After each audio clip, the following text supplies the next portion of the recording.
Let's talk about Railgunner.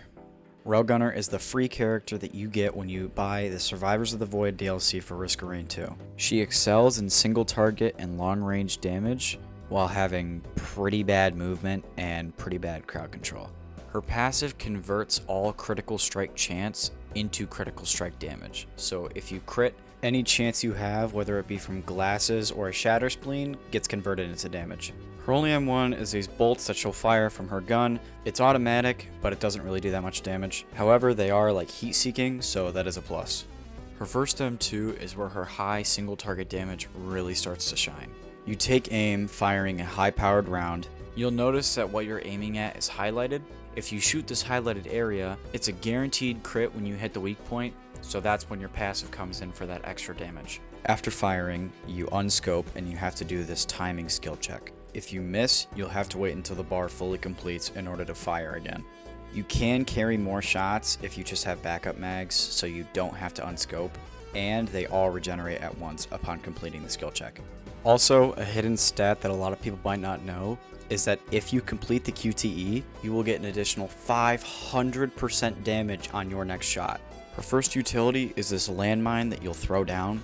You have 2 charges of it, and basically what it does is it'll blast everything outwards from it. So you can use this to launch yourself, you can use this to disrupt crowds of enemies. It's her only move that can be used for movement though. Her first special is a supercharged shot. You sit there and charge for a second, and then you can scope in and aim. It deals 4,000% damage, and if you hit the critical strike zone area, it'll deal an extra 150%. After firing, your guns will be disabled for a little bit and you can only use your utility. The time it takes to charge and the time that your guns are disabled can be scaled down with attack speed. Basically meaning the faster your attack speed, with say soldier syringes or mochas, the faster it takes to charge and less time spent with your guns turned off. Her second M2 is a shorter range scope that does do less damage.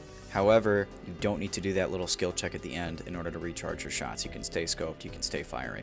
You unlock this by landing 30 consecutive weak point shots with the first M2. Her second utility is another landmine that you'll throw down, but instead of it blasting, it'll put up this little radius, and that will slow down enemies and projectiles caught in it.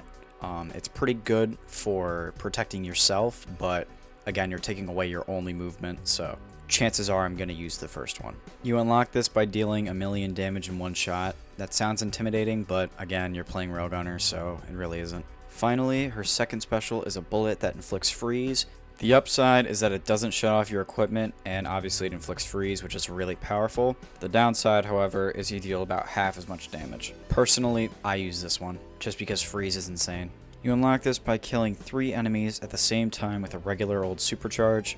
You need to be airborne while doing this, so it sounds kind of crazy, but I just recommend using the primordial cube equipment for this since it'll pull all your enemies in. Also, I'm live nearly every day at around the same time on Twitch and on TikTok, so if you like my content, please stop by, say hello. Also, join my Discord, link in bio. Anyway, here are her skins, and stay tuned for False Sun.